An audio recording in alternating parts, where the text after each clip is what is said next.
On this episode of Gun Talk Hunt, Midnight Hogs, Thermal Scopes, and Custom Carnage with Todd Bonura of Maniacal Arms. Hey, I'm KJ, dedicated lifelong hunter here. If you got an interest in all things hunting, you're in the right spot. Whether chasing quail across the plains of Oklahoma or in pursuit of elk in the backcountry of British Columbia, you'll always find me on the hunt. All right, welcome in all you Gun Talk hunters. We are on week 3. We changed shirts and everything for you guys. I don't know if we changed underwear or not, but hey, we're week 3 into Todd Bonura and Maniacal Arms. This week, we're talking about Midnight Hogs, Thermal Scopes, and Custom Carnage. We're going to talk about, again, we're going to reintroduce Todd to you guys. Just unbelievable accuracy rifle guy. He builds custom guns and he does everything. Cerakote, optics, he does everything. But we're going to talk about thermal do's and don'ts for first timers. We're going to talk the anatomy of a perfect hog gun, which that one I know he's excited about. Yeah. And then we do have a listener segment this week again. So you guys chime in, KJ at guntalk.com if you have answers or thoughts. We'd love to hear from you guys. And then we're going to have Todd's take and what he's thinking about or what's he up to. So what's he building? Who knows what he has in store for us there. But let's jump right into it. Again, for the third week in a row, introduce yourself. Todd Bonura with Maniacal Arms. And that's the intro. That's what you're giving me? Really? Come on. You're killing me. All right. Love to build custom rifles and hunt, man, and fish and outdoors, anything outdoors. And he, cool. When I'm talking about, he does everything outdoors. The other day, he had just a giant shindig out of his place, out of his camp, and he goes and with snapping turtles, you're almost like jug lining them, right? Yeah, some of the guys around there, the younger guys. I haven't had time this year to fish them, but some of the younger guys have been catching them while they were limb lining and stuff. Man, yeah. I'm telling you, and I was like, hey, where are those heads that you got? And they bring them to me because I'll clean them. Yeah. And then they like it when I cook them too. No one else. Yeah. No one else will clean them except you. Don't come to me. I wouldn't even know what part of the snapping turtle to start with as far as what you're cooking. Yeah, they're like you were talking about alligators being a pain and nasty to clean. Turtles are right up there with them. Really? Yeah. How do you do that? I have legit never cleaned a turtle. It's a lot of work. What are you doing? Like a Dremel tool and cutting their shell open from the top down? No, actually you cut around on the bottom and then where the shells connect on the edges, because that's formed together. In that spot, I have an old cleaver. Okay. Then I whack through that, Really? Bust through it, yeah. So what part of so if you have everything a sauce piquant, what are you? The neck, the head meat, everything. Yeah, all the meat in it. It's good. Yeah. There's 3 or 4 different colors of meat. White. Really? Like a chicken's got white and dark meat. Turtles have that too. No kidding. Yeah. It's really great. Like my wife, she don't eat it because it's from a turtle, but if she didn't know and she ate it, she would love it. I mean, I love tender. turtle really soup good, and sauce piquant, but yeah, that's what I usually do. Sauce piquant. I have never cleaned a turtle. I've always been next time you get one, let me know and I'll come watch you do it. Yeah, I would be interested in seeing how that's done. Because I don't like cleaning gators. I'll tell you that much. Yeah, turtles are right up there with them. Really? Yeah, they're just because they're nasty. Yeah, I mean they're stinking and they're just a pain to do, Yeah, I've got this neighborhood kid, and he's one of those that's man, he's feral. He is outdoors all the time, and that's I love it. Then you just kick him out, and so it's you're not coming in until the light comes on, And he's been sending me videos of him catching alligator snappers in the back of the pond behind our house. Yeah, and I'm like, why aren't you keeping them? Yeah, because I was like, man, he's catching. And we're very particular because even though we hunt, and I feel like any good hunter is also a conservationist as well, right? That's kind of our duty or our job as an outdoorsman. So we only clean males. Always turn females back. Hold a second. How are you checking? You have to tickle them right now. I knew it. No. You have to buy them a drink first and they accept. Yeah, right, exactly. Feed them a Viagra. Jeez. No, there's a way to tell on them, and but yeah, so we only do males, and they have to be over A certain 30 size. pounds. Yeah, because okay. it takes them like 20 something years to get to sexual maturity. No kidding. And we want them to reproduce. Yeah. That's why we don't take the females, because you want them to lay eggs, and a smaller turtle can reproduce with a 20-pound turtle can reproduce a giant female, but Right. you can't go so Okay. yeah. What? Dude, I'm learning so much about limb line and snapping turtles. Yeah. That's great, dude. Well, Yeah. all right. So we know a little bit about you, and that you know how to clean a snapping turtle and that you know how to cook. Let's talk about a little bit. We're going to go into some thermal do's and don'ts. What's one thing that you kind of notice, and maybe we start at the beginning, like someone who's first time into thermal hunting, nighttime hunting, what advice are you going to give them? I think, obviously budget is always a concern for everyone, right? Just number one. So I feel like stay in your budget, but spend as much as you can. I mean, there's a reason they cost more. It's just like scopes and anything else in life. Now, does there get to a point where you kind of getting features that you don't really need Right. for the application you're using? Absolutely. There again, same thing. Good buddy of mine, he believes that the less expensive, the better. Okay. Because he's only hunting, He only wants certain he's only things. shooting here where it's close range and it's all, Oh, okay. But then you go to like Oklahoma, if you want to kill, or Kansas, and you want to kill coyotes at night, you need something that you can stretch out further with, things like that. So I think it's application specific. Okay. Well, because You don't have to have a $8,000 one to be able to go Right. do it, though. You can start out with a $900 or $1,000 ATN thermal and get out there and do it. But you will find limitations to it. here's one of my problems with a lot of the higher end thermals. Like the having a rangefinder on it, I think is awesome. And that's if there's one feature that I would look for in an optic, like if it has a rangefinder on it, that to me is more important than if it records, and it stores, and Because then it's you so can hard to Bluetooth judge it, distance and at night through a thermal. That's one of the things that's hard to do. So who's doing that nowadays? Like I know ATN, they have so many bells and whistles on those things. Sometimes I think that if they would just pare it down to just the bare necessities that someone needs, one, it would probably knock off a lot of the price, but you would get something that really functions at a high level. Yeah, I mean, I'm fortunate enough that a buddy of mine loaned me one that's a Trigicon. Yeah. And The Reap IR? No, it's the IR Patrol. Oh, okay. Which would be like what the Marines use and stuff like that. So it's not high magnification. It has two settings, 1 and 2, right, for magnification. But one of the things it does is if I swing on something, it keeps up with me. Okay. So I can move and shoot stuff as it's, because the first shot's always going to be dead. Yeah. And then when hogs scatter, I want to be able to try to shoot some more So as you're they're keeping leaving the up. food plots or whatever. So that's like a matter of like having a bigger processor or condenser. right, how they pixelate and stuff. Yeah. Because I have hunted with some lesser ones. You shoot and then swing down on something to get another shot, and it blacks out because it can't process the information because we're not looking through it like a scope. It's giving us an image. Right. Right. It's not a. Yeah. That's interesting because I mean, Armasight does a good job. I know Sightmark has some good offerings too, but like I feel like they just need the price has to come down. I don't own one.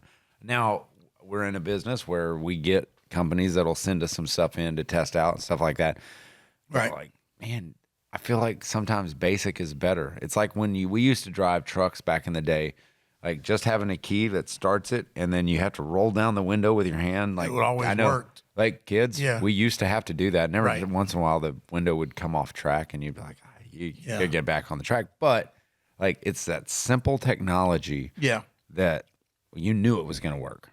Yeah, and there's like I keep seeing this company on YouTube that's like DNT thermals. DNT, and they brag on being $1,000 thermal. That's all the features you need, all blah, blah, blah. None you don't. Yeah, and every review I've always looked at is intrigued me about it, but I haven't convinced any of my buddies to buy one yet, and I've been trying to. Hold on a second. You're convincing them to buy. So that we can find out. So you don't own a boat. You have buddies that own boats. Yeah, right. See? It's all making sense now. Yeah, because I mean the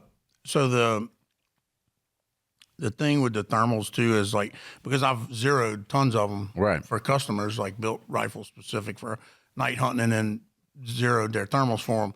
You know, I mean, you got Pulsar, which is great. Yeah. You know, the AGN, they make some what I would consider price point stuff. You know, the $1,600 range. AGM, I think, is really good entry level stuff too. Like the Rattler and all that. Okay. And then recently, the last one I did was a company called Knockpicks. Knockpicks. I've been hearing a lot about them. Man. Really? It was, I think it was, you know, I think the customer spent around $4,000 for it. But, I mean, I shot groups with it. Really? Oh, yeah. Really good groups. Yeah. So that's funny that you mentioned them, Knockpicks. They were at the NRA show, and I stopped by their booth because my buddy Mike Hearn had said, he was like, hey, have you checked this company out? And I was like, man, I've like legit never heard of them. And then I go to NRA show and I look at their stuff, and it's easy to operate. It seems very functional for field use. I mean, you're counting hairs on, like, you know, the bore at night. Yeah, it was, and it seems to work. Because some of that stuff, it just doesn't. Sometimes it's a hassle. Yeah, I was pretty impressed with it. I mean, and I've looked in a bunch of them. You know, they cost way more than that too. Yeah. But yeah, and for some reason, I feel like somebody told me that was maybe like a subsidiary company of IRA, which IRA is known as IRA is known as a high end thermals. You know, theirs are, you know, $6,000 and $9,000 thermals, and I've looked through them too, and they're that's like the price of like a good used car anymore. And like, how do you justify that expense? You have to be a night hunter. You know what I mean? You can't be just go, like a good buddy of mine, he'll borrow one because he only goes once or twice a year. Right. He's not gonna go, you know, 5 or 10 times a year or whatever it is. You know, here we can't call coyotes up. It doesn't work here. No. If it did, I would be on them all the time because I really have a passion for hating them. But that is one of the funnest things, to call coyotes at night. Even hogs, you know, everybody talks about coyotes wreaking havoc on the deer population, but hogs do too. Hogs eat fawns all the time. I saw a video on it on Instagram or YouTube or one of those things the other day where I was like, oh my gosh. And this guy's videoing, and it's this big boar who has a fawn in its mouth running away. Absolutely. Like, they are. I mean, if your property is covered with hogs and you're trying to raise your deer, it makes sense to try to kill the hogs off, get them out of there, especially this time of year when they're fawning. Yeah, especially the coyote hunting to me is absolutely one of my favorite things to do, and to do it at night. Now, thermal, nothing hides.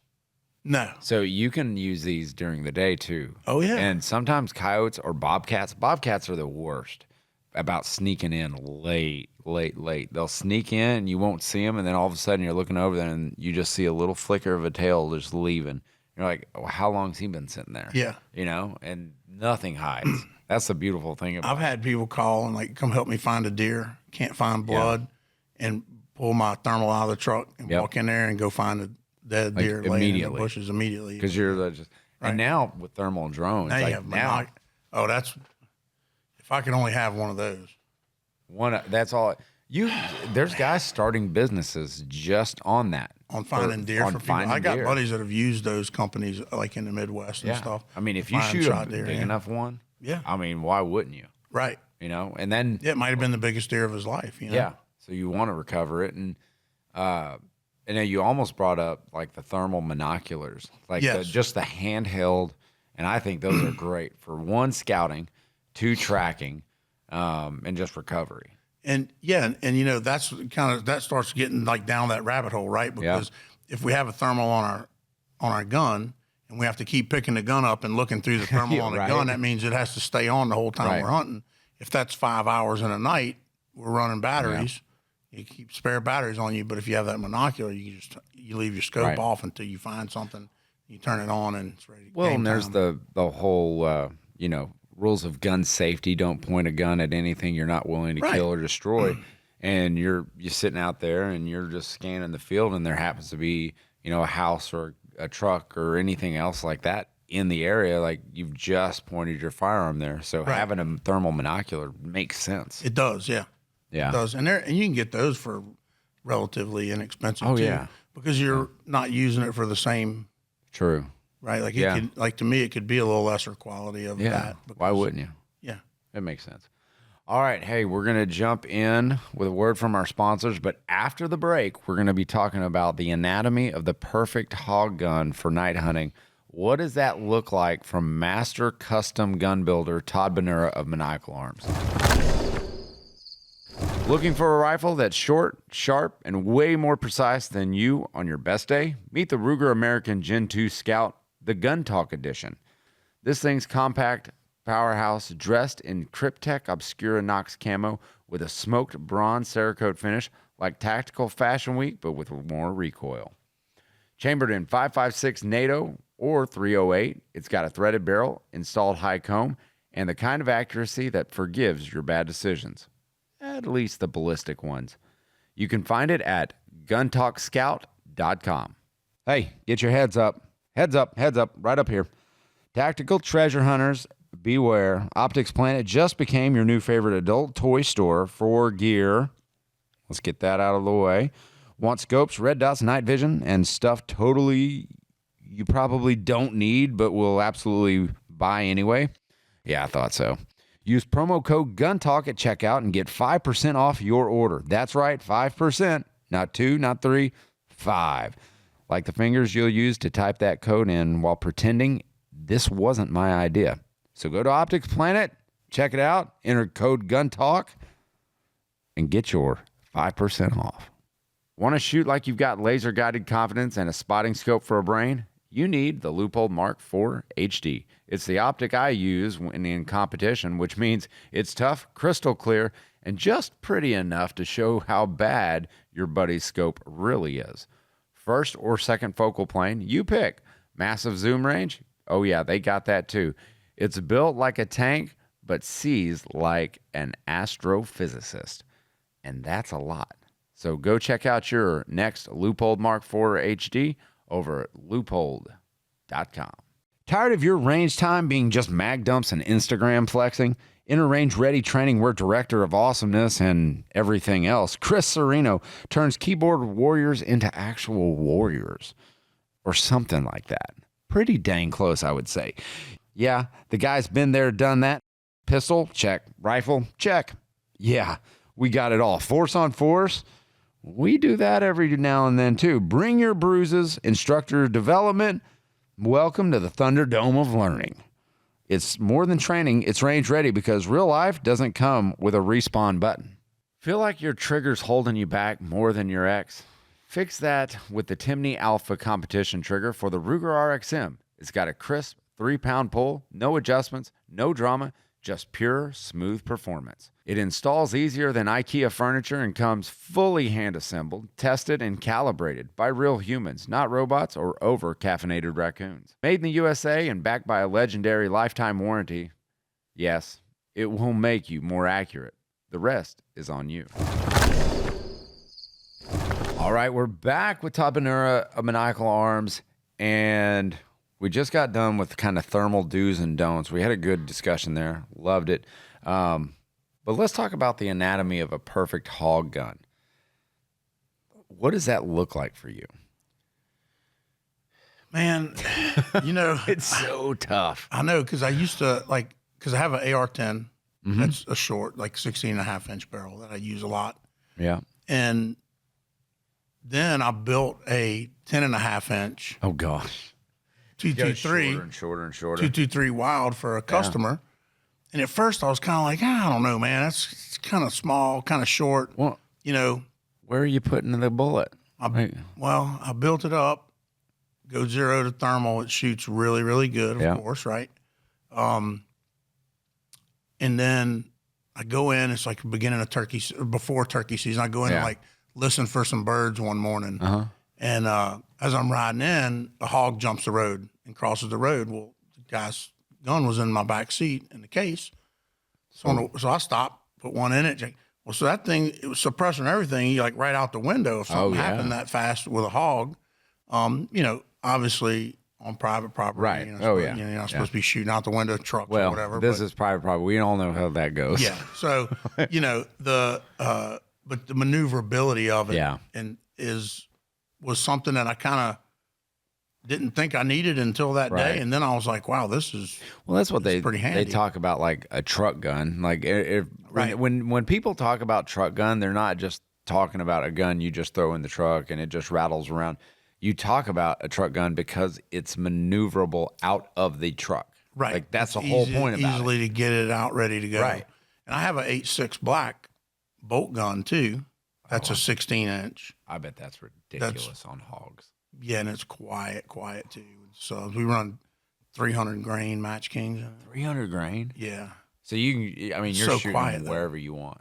Because with the 223 wild that you were shooting, it's all about shot placement with those. Yeah, that's all. Headshots only. Headshots only. Yeah, right. And which, if you're doing a custom gun, if you're doing one that's been supercharged or super accurized, that's where you would go anyway. And too, it's like I always hear the debate of like some people kill hogs because they are trying to get rid of a nuisance problem, right? So they're not actually taking every hog and eating it. Right.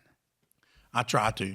Oh yeah. So shot placement is good because like even with my 308, I run because I don't want to be looking for brass. I'm not hand loading. I'm just running some factory stuff, but it's 130 grain varmint bullets. Okay. So that it does a lot of damage wherever it hits. But if I shoot one in the shoulder, then you throw those two shoulders away. Right. So I'm always trying to shoot them in the head, but. Man, see, I'm on the opposite end. Like when I'm in Oklahoma and I come across a big group of hogs, like I will keep one that is under like 60 pounds. Other than that, man, I'm letting the coyotes have to eat too. Yep. Right. They gotta eat. Yeah. So I read a thing the other day that said, so if we leave hogs everywhere to feed the coyotes, obviously a coyote can only eat so many of them. Does that mean you're allowing other coyotes to come on the property too? Oh, like you're drawing in more predators? That. Well, I'm just saying. I mean, something to think about, right? How about this? I'm feeding the crows. I get it. No, I get it. Everything's got to eat. I mean, everything's got to eat, but no, I mean, that's why you gut shoot coyotes. Yeah.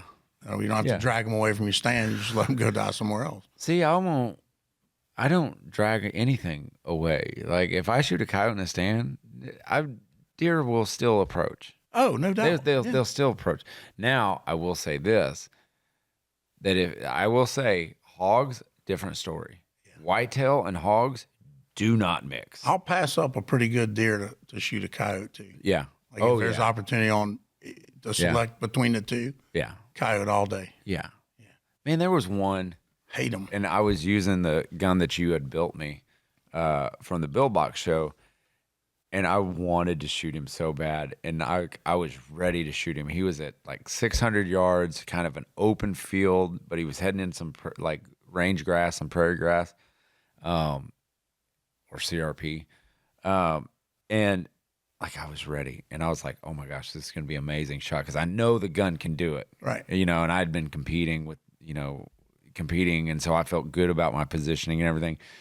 And man, he just ducked under, and I had a nice deer like in the same field. And I'm like, no, he can, I'll wait for him. I'll take the shot at the coyote. I'd much rather take care of that problem. Yeah. This year, when I got back from Colorado and had that buck on camera, I went in and sat one evening when the wind got right. Mm-hmm. I'm sitting in a tripod in a pile of bushes, and I know the buck's bedded somewhere relatively close to where I'm at. I can smell him. And and here I look up and there's this really nice bobcat strolling down the lane, coming straight at me. Stops like 40 yards. I mean, I'm looking at him in the scope, and I'm thinking, man, I could turn you inside out with this Norma, This 300 Norma. And I'm like, but oh my gosh. But I didn't kill him. You didn't. Though I like shooting them too. But yeah, because here we can, But here, like, I feel like, man, like a 204 Ruger or something like that would be great for bobcats. But 300 Norma, typically, I wouldn't recommend it. Like, unless you don't want anything. I mean, if it's what you got. I mean, yeah. I'm not going to eat him. Now, if there was a coyote walking down, would you have taken him? It'd have been hard not to. He starts itching. Well, the thing is, here it's so tough to kill mature deer, and you may only get one opportunity on them. And you had one good one coming in. Yeah, I did. Yeah. I got one decent deer this past, one buck this year. That I'm grateful alive? To be able to kill. You killed him. The buck? Yeah. Yeah. I'm very grateful. Did you kill him at night? No. Since we're talking about thermal hogs, you killed him that evening? Yeah, that evening when the bobcat came. So you made the right decision. Yeah, right. Yeah. Dang. I mean, the patterns don't lie. When you see them doing certain things at certain times, you can kind of pay attention. That's why them cameras are so. Yeah. God, that changed everything for deer hunting. It does. So there's some notes here, and it says suppressed or like a break. What would you rather use? Suppressor. Well, of course, because then you don't have to wear ear protection and everything like that. Right. But what I've noticed is no matter what the sound is that goes off, because the whitetail deer are different. If you shoot a suppressed rifle at a deer and miss, typically they are not going to immediately run away. Right. They'll go, wait. What just happened? Where'd that come from? Yeah. Did you guys hear that? No? Was it just me? And then you got them. Because you've loaded another one up and made a good shot. Hogs, gone. Does not matter. It doesn't matter. Doesn't matter. Now, they don't know. They know a sound went off that is not normal in the woods. The one thing I've noticed is I think with hogs, like with suppressor, the pack will return quicker than when you're unsuppressed. I would agree with that. Seems like it anyway. Yeah. But they scatter. They scatter. I mean, we've shot them before, got down, loaded them up, went to the house, cleaned them, had a couple beers, go back. 20 minutes later, they're there again. You shoot a couple more, They're tuned in. Yeah. I guess. So this is interesting. So what are some real world considerations that folks need to pay attention to in building their ideal hog gun? Well, hold on a second. What would be your ideal coyote gun? Since we're talking about nighttime hunting, coyotes is a consideration. 22 Creedmoor. Really? That new one? I like it. Yeah, man. You're ate up with it. But I've been digging on that thing. Really? Yeah. Yeah, because it's flat. I mean, it's from 100 yard zero to 500 yards is 1.5 mils. That's it. I mean, I can hold that in the scope, easily. Yeah. And so wait, hold on. So you're talking from where? 100 to what? 0 to 100. Okay. Now look, this is running the speed demon I've been pushing. Yes. But yeah, to 500 is 1.5 mils. Okay. Dial to get to a 0 at 500. And then at a 6.5 Creedmoor, that's typically around 3 mils. Right. Almost double. Yeah. And it's maintaining its speed kills. Yeah. I mean, because even if you loaded a 6 Creedmoor with the same weight bullet, let's say an 80 grain against a 22 Creedmoor. Yeah. The 22, because of the BC on it's going to hold its speed longer, and which also in return holds terminal velocity longer. Yes. Yeah, I know you're sitting there trying to. Got me all weird out. You're talking to me about building one of those for competition. Well, I don't know about competition because I think it's going to be hard to spot impacts. And impacts with the smaller bullet, but I think for practical hunting purposes, that's it. From 500 in, I can't find a reason not to use it. Well, no recoil. I mean, I'll tell you this much: Tyler Friel, Outdoor Life, that dude, or Field and Stream. I think he's with Field and Stream. But anyway, Tundra Talk podcast. Go give him a listen. I listen to them a lot. Great guys. He just killed a 7 foot, likely going to tape out at 7 foot, 19 3/4 inch skull, black bear, interior black bear with a 22 Creedmoor. Yeah. And I mean, he has shot a lot of stuff with calibers that you're like, what are you thinking? Like, and I think there it goes back to that less recoil. It makes a guy settle in a gun. Yeah. And even if you're not recoil sensitive, right? Like not everybody is, and some people can take more than others. Mm-hmm. But you'll never get me to believe that you shoot a heavier gun better than a lighter recoil no way. gun. It doesn't. No. There's no way. Yeah. That's why a lot of people started switching over to like a 6.5 Creedmoor when it started coming out. Right. Because they were shooting their 300 Win mags, their 7mm rim mags, and they were like, man, like there's no recoil and I still get good terminal ballistics downrange, like, and I could shoot it further. And it's flat. Like, that's why a lot of guys started making that transition to lighter recoiling guns. Yep. But I know, like, I'm still debating with myself, do I build a good open light gun for competition and hunting, or do I just go, you know what, I'm going to build myself a great hunting rifle that kills whitetail, kills antelope, mule deer all the way down. Deer. Mule deer down. That would be it. Is that your choice? Right now it is.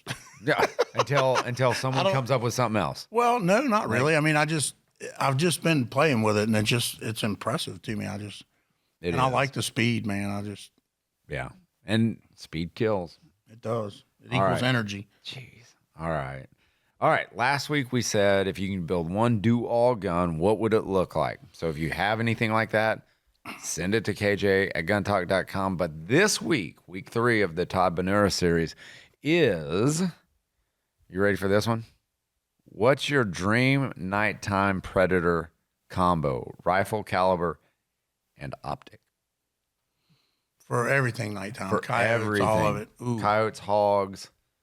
Man, just came off of this. I know we kind of just came off of it, but that was more of a, I mean, are you sticking with a 22 Creedmoor?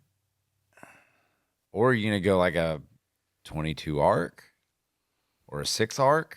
I mean, hey, that 6 arc's no joke either. It's, but I feel like 22 is still flatter. So it gives you that margin of error that, with a thermal, you kind of, you need. Yeah, because it's hard to judge distance in a thermal. Man, it is. It's so hard to judge distance. Yeah, that's why I think a rangefinder makes so much sense. It does. So if I'm choosing an optic, I know Armasight has one that's really good that has a rangefinder in it. I would probably lean that direction if money was no object. Right. The Knockpix has one too. Yeah. They make one with it. Pulsar makes one with it. It would definitely have a rangefinder in it. I feel like my ideal optic would have a rangefinder in it. Yeah. No matter who with compensation, with BC compensation, bullet drop compensation. That way, you just put it on it, range it, moves your zero, and hold on it. Here's a question. Would you rather do a thermal clip-on? I've seen them that other people have, but I've never owned one to hunt with it. Yeah. So I don't know 100% on that. Yeah. It makes sense to me. The only difference is then you have to have a gun set up to accept it too. Right. And there's no doubt. I mean, I love the AR platform, but when it comes to nighttime suppressed, a bolt gun's quieter, so I choose to lean towards a bolt gun. I do too. Over an AR platform. But there's ways around that too. I mean, they make bridges for stocks and stuff to mount to. And I don't know, man. Like Chris has been running an Armasight clip-on. It's the Operator 640. He's been running that, and he loves it. I mean, because he's been What's he putting it in front of an LPVO or an LPVO? Okay, right. Yeah, low power variable optic. Yeah, that makes sense to me. Like a 1-6 or something would be better than like a 5-25 or something like that. Yeah, right? So you don't have to have that bridge necessarily. So, but he's been running that and really likes it. And it holds true because for a segment, he took the optic off, the clip-on off, shot his optic, it's zeroed, and he threw it on and shot it immediately after, like point of aim, point of impact type deal. So that to me tells a me lot. Yeah, says a lot. Absolutely. Yeah. I mean, a lot of guys are going to those now. They're getting more popular for sure, the clip-ons. Yeah. And well, I don't know if you could. And LPVO is a light optic, so you're not adding a lot of weight to your rig. Yeah. You know, and do you really need more than 6 power? No, I mean, I wouldn't think so. I do an 8 or something, but I mean, I just don't know why you would need more than that, you know, especially at night. I wouldn't think so. But yeah, I would, man, the 6 arc might be, but typically if you like select a 6 arc, that's like really kind of highlighted to run out of like an AR-15. Yes. I mean, so. I built a few bolt guns. Really? On it. Yeah, it's great. Really? It's great in a bolt gun too. I mean, but yeah, they're out. And then there's a company that's making the different cases now. Y'all highlighted them in something a while back that like not Nosler, is it? No, it's like the 9mm ammo that was like way lighter because they're not using brass. Yeah. I think they're coming out with a 6. Really? Aren't they? Seems like I've seen something about that. I can't even think of who it's like it is. Capital now. Or no. Not Capital. Man, I don't know. We work with so many companies. Yeah, like they kind of start to run together, but I started following them because they had that. Yeah. And then I seen something where they're making some 308. Because it's the dual case. It's like the dual case. It's a hybrid, like aluminum. Yeah. Like steel case. Like, kind of what SIG's doing with the 277 SIG Fury. Like they're polymer. Yeah. Something like that. Anyway. All right. Hey, last segment, and then we're out of here. You know, any final thoughts that you have? Maybe it's advice for these guys that are thermal hunting or anything. Man, get out there and do it. That's my advice. No, because dude, it's so much fun. Yeah, it's another way to spend more time outdoors. You know, obviously there are different regulations that you need to follow. Yeah. When you're hunting at night for hogs or coyotes or whatever it is, follow all those rules for sure. Yeah. But, you know, some guys, it may be doing shift work. They can't get out to hunt enough, and their shift allows them to hunt at night. Yeah. Well, gives you a way to get out there and bust some hair down and get some meat on the table, you know? That's true. Yeah. Yeah. Absolutely. It works for me. Get out there and do it. Yeah. You heard it from Todd Bonura of Maniacal Arms, maniacalarms.com. Where do they find you on Facebook and on Instagram? Maniacal Arms on Facebook, and then Maniacal_Arms on Instagram. All right. And he's got a special TikTok channel that you can see if you go to Instagram, and it's hidden away, I'm sure. He's doing all the TikTok dances. Maybe if you search hard enough, you may find it. All right. That's me. That's it for me, KJ at Gun Talk Hunt. As always, keep those muzzles pointing in a safe direction and always be on the hunt.